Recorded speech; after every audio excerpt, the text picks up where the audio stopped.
Hai adik-adik, kembali lagi dengan Kak Rina di online class 101. Kali ini kita akan belajar kelas 4 tema 4, subtema 3, pekerjaan orang tuaku. Di pembelajaran 3 kita akan belajar bahasa Indonesia, IPA, dan PJOK di halaman 112 sampai dengan 117. Nah, adik-adik untuk melihat video Kak Rina bisa yang lain ya, bisa klik di kanan atas videonya. Nanti akan ada rekomendasi playlist dan juga pembelajaran lain, tapi sesuai judul ini. Kalau mau yang lebih lengkap kelasnya dan temanya bisa klik di kolom deskripsi. Nanti ada daftarnya di sini. Misalnya adik-adik kelas 4 ya, berarti kita pilih yang ini, klik linknya atau biru-birunya. Nanti kita akan masuk ke playlist di kelas 4. Nah, misalnya adik-adik mau lihat kelas 4 tema 3, berarti klik putar semua. Nanti akan ada daftar playlistnya di sebelah kanan. Ini dibuatnya berurutan, jadi adik-adik bisa cari mau lihat subtema berapa, pembelajaran berapa, dan juga halaman berapa, ya. Kita mulai ya adik-adik. Kamu telah berlatih tentang langkah, pukulan, tangkisan, dan tendangan dalam pencak silat. Nah, sekarang adik-adik coba gerakan mana yang bisa kamu lakukan dengan baik. Ini nanti disesuaikan ya dengan adik-adik nih udah bisa atau belum. Kemudian gerakan mana yang belum dapat kamu lakukan. Nah, ini juga disesuaikan dengan gerakan adik-adik. Misalnya yang belum bisa dilakukan yang bagian mana, kuda-kuda atau yang lainnya. Kemudian, tuliskan rencanamu untuk lebih meningkatkan keterampilanmu dalam gerakan dasar pencak silat. Ini Karina contohkan jawabannya. Misalnya yang pertama adik-adik lebih banyak berlatih. Kemudian mengulang-ulang lagi gerakan yang sudah dipelajari, lalu mengikuti arahan guru atau kakak pelatih, ya. Kemudian berikutnya ada Edo.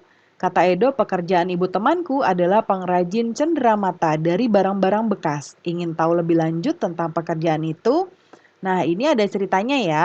Jadi, pekerjaan ibuku adalah pengrajin cenderamata. Barang yang diciptakannya sangatlah unik karena dibuat dari barang-barang bekas. Cenderamata yang dihasilkan oleh ibuku adalah tempat tisu dan gantungan kunci.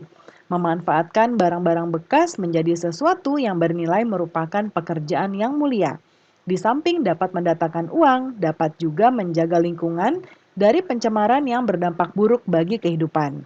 Kita jawab pertanyaannya ya, apa produk yang dihasilkan oleh ibu tersebut? Yaitu cenderamata dari barang bekas. Cenderamata itu seperti benda-benda yang bisa diberikan kepada sebagai oleh-oleh ya, atau sesuatu yang dibuat untuk dipakai, itu juga bisa. Yang kedua, mengapa kita perlu memanfaatkan barang bekas? Yaitu untuk mengurangi pencemaran lingkungan karena sampah dan untuk menghemat sumber daya alam juga. Lalu sikap apa yang bisa dicontoh dari pengrajin barang bekas? Yaitu sikap peduli lingkungan dan juga peduli pelestarian sumber daya alam. Nah, berikutnya ada teks ya adik-adik dibaca dalam hati sesuai dengan perintah ini. Nanti bisa di buku atau bisa pause dulu video Kak Rina ya. Ini tentang pengolahan sampah ya. Nah, ini paragraf berikutnya. Oke, sekarang kita akan menjawab peta pikiran berdasarkan teks tadi. Ya, ini peta pikiran tentang mengolah sampah.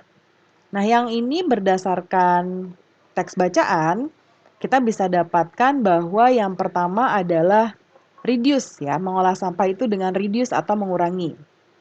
Lalu ada juga berikutnya adalah reuse ya atau memakai kembali. Kemudian ini reuse, lalu ada recycle. Recycle itu adalah mendaur ulang. Kemudian ada juga replace atau mengganti. Ya. Nah, berikutnya tulislah sebanyak-banyaknya kegiatan yang bisa kamu lakukan untuk memanfaatkan sampah. Yang pertama, membuat kertas daur ulang, membuat kerajinan dari koran bekas, dari kaleng bekas, atau membuat membuat makan ternak, pembuatan kompos, kemudian pembuatan gas metan, membuat bank sampah, dan juga pembuatan kerajinan topeng dari kertas bekas, ya. Kemudian ambillah tulisanmu tentang komentarmu terhadap cerita tupai dan ikan gabus di subtema sebelumnya ya.